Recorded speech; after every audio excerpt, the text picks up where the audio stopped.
The IGAD Summit in Mogadishu has been hailed as a historic event for Somalia. It is the first time in decades the East African nation has hosted regional heads of state. Security was tight, with main roads in Mogadishu closed off and troops visible throughout the city. Somalia's upcoming elections, its political progress and security were among the topics under discussion.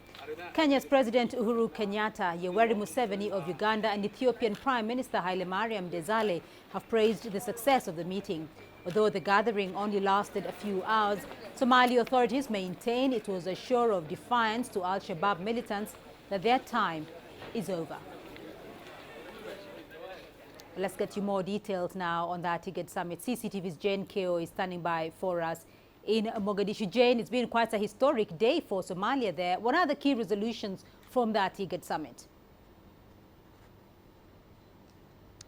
Well, two key issues, Beatrice. The heads of states, the presidents, did resolve to support the strengthening of the Somali National Army. And this, they say, will be done through the establishment of what they are calling the Economic Recovery Fund. And they say this will be done not only through the regional support, but the support from the international community. And Beatrice, this simply goes to show that security still remains key in the rebuilding of this country. Like we've been saying, that there's been significant progress that has been made over the last couple of years. You just have to be here to experience, especially if you've been here before, you can actually feel the changes that have been made. And the fact that Somalia, Mogadishu, did manage to host this summit simply goes to show how far they've really come. Again, like you mentioned, the leaders also say that they want AMISOM and the Somali forces to expand their operations and recover the remaining areas from the al-Shabaab militants, and these mainly areas outside of Mogadishu. And of course, the elections, the upcoming elections here in Somalia did also come up.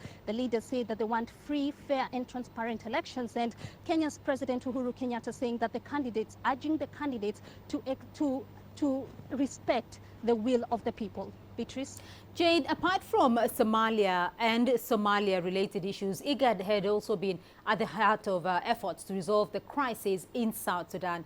In regards to South Sudan, what has emerged from the summit?